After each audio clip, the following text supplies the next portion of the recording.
नमस्कार। The federal देश में आप सभी का स्वागत है और मैं हूं ललित राय। हर एक देश को आज़ादी है कि वो अपने विकास के पैमाने को तय करे, लेकिन उससे अगर दुनिया के दूसरे देश प्रभावित होने लगे तो चिंता होना लाजिमी है।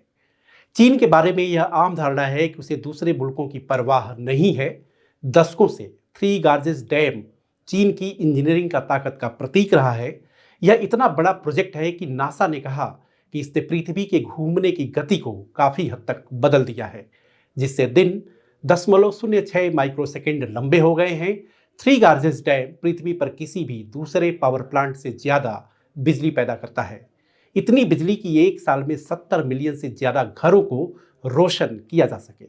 लेकिन हिमालय की तलहटी में चीन एक ऐसी नदी पर कुछ और भी बड़ा प्लान कर रहा है जिसके बारे में शायद आपने कभी सुना न हो। यह सदी का प्रोजेक्ट है, अब तक सोचा गया सबसे प्रभावशाली बिजली उत्पादन सिस्टम। यह मंगल ग्रह पर जाने के मिशन के बराबर का हाइड्रो पावर प्रोजेक्ट है। लेकिन इसे बनाने के लिए चीन को उन पहाड़ों में सुरंग बनानी होगी जो अभी भी ऊपर उठ रहे हैं, जो धरती पर सबसे ज्यादा भूकंप संभावित जगहों में से एक है। लेकिन बात बस इतनी सी नहीं है। चीन जो भी कुछ कर रहा है उसका असर पड़ोसी भारत और बांग्लादेश में लाखों लोगों की जिंदगी पर पड़ सकता है। उदाहरण के लिए आप द ग्रेट बेंड में बनाए जा रहे मेगा हाइड्रो पावर प्रोजेक्ट से समझ सकते हैं, जिसे यारलुंग सांगपो नदी पर बनाया जा रहा है। यारलुंग सांगपो नदी तिब्बती पठार के किनारे किनारे 1000 किलोमीटर से ज्यादा पूरब दिशा की ओर बहती है और एक जगह जमीन पर चमत्कार करती है जिसे द ग्रेट बेंड के नाम से जाना जाता है। ठीक उसी जगह जहां पठार हिमालय से मिलता है, यह एक अजीब सा मोड़ लेती है। यह पूरब की ओर बहना बंद कर देती है और एक बड़ा सा हुक बनाकर वापस पश्चिम की ओर बहने लगती है। यह लगभग 180 डिग्री का मोड़ है, जहां नदी सिर्फ 50 किलोमीटर के दायरे में लगभग 2000 मीटर नीचे गिरती है। फिर यह नदी चीन से निकलकर भारत में जाती है और वहां इसे ब्रह्मपुत्र के नाम से जाना जाता है और फिर अपने सफर को तय करते हुए बंगाल की खाड़ी में मिल जाती है। द ग्रेट बेंड में ही है याक्सिया या lower Yarlung hydro power project. इसका निर्माण आधिकारिक तौर पर जुलाई 2025 में शुरू हुआ। यह इतनी दूर जगह है कि वहां तक सड़क सिर्फ 2013 में पहुंची थी। द ग्रेट बेंड की घाटी दुनिया की सबसे बड़ी घाटी में से एक है।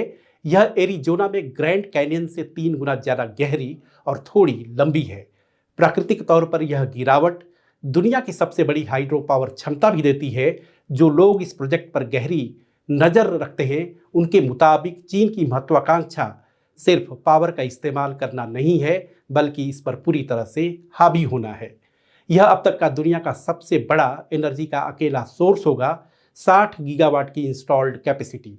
चीन की सरकार का कहना है कि इससे सालाना लगभग 300 बिलियन किलोवाट बिजली पैदा होगी। यह उतनी है जितना यूके पूरे एक साल में इस्तेमाल करता है। यह थ्री गॉर्जेस से पैदा होने वाली बिजली से लगभग 3 गुना ज्यादा भी है। कुछ समय पहले नेचर में एक आर्टिकल प्रकाशित हुआ था। इसमें इस प्रोजेक्ट को मोटे तौर पर एक डाइवर्जन प्रोजेक्ट के रूप में बताया गया। एक पारंपरिक दीवार वाले बांध के विपरीत जानकार मानते हैं कि यह नदी के किनारे हाइड्रो पावर स्टेशनों की एक सीरीज से बना होगा। थ्योरी अलग अलग है, लेकिन कुछ बाहरी एक्सपर्ट्स का सुझाव है कि पानी के बहाव को रेगुलेट करने के लिए एक बड़ा रिजर्वायर वाला एक अपस्ट्रीम बांध होगा। इसके बाद घाटी के ऊपर एक दूसरा छोटा बांध होगा जहां से पानी को द ग्रेट बेंड से पहाड़ों से होते हुए कई अंडरग्राउंड सुरंगों और टरबाइनों के जरिए मोड़ा जाएगा। यह इंजीनियरिंग का एक बहुत बड़ा कमाल होगा। यहाँ जितना पानी मोड़ा जाएगा वह यूरोप की राइन जैसी मध्यम आकार की नदी के डिस्चार्ज के बराबर होगा। यह एक ऐसा कॉन्सेप्ट है जिसे पहले ही जिनपिंग बांधों पर टेस्ट किया जा चुका है, जहां इंजीनियरों ने नदी को पहाड़ों के रास्ते मोड़ दिया था। लेकिन इस प्रोजेक्ट के बारे में जो बात सच में नहीं है वह इसका विशाल पैमाना है, जहां शायद कई इंजीनियरों को विश्वास भी नहीं होगा कि इतनी दूर जगह पर ऐसे प्रोजेक्ट को बनाया जा सकता है। चीन सरकार ने घोषणा की है कि इस प्रोजेक्ट पर 1.2 ट्रिलियन युआन का खर्च आएगा। यह लगभग 167 बिलियन अमेरिकी डॉलर है। 2000 के दशक में बनाए गए थ्री गॉर्जेस की बात करें तो इस पर लगभग 37 बिलियन का खर्च आया था और मौजूदा प्रोजेक्ट में होने वाले खर्च से 4 से 5 गुना ज़्यादा है। जानकारों का यह भी कहना है कि चीन के लिए यह प्रोजेक्ट सिर्फ बिजली पैदा करने के बारे में नहीं है, बल्कि राष्ट्रीय आर्थिक रणनीति का एक मुख्य सिद्धांत है। चीन एक इंजीनियरिंग राज्य है और इंजीनियरिंग समाज होने का फायदा ये होता है वो हर एक चीज या हर एक समस्या का समाधान निर्माण में देखता है। यह बांध कुछ हद तक उत्पादन और निवेश के प्रति चीन के झुकाव का एक विस्तार है। चीन इस बड़े प्रोजेक्ट को ऐसी जगह बना रहा है जहां 6 टेक्टोनिक प्लेटें मिलती हैं। यह इसे दुनिया के सबसे ज्यादा भूकंप संभावित क्षेत्रों में से एक बनाता है।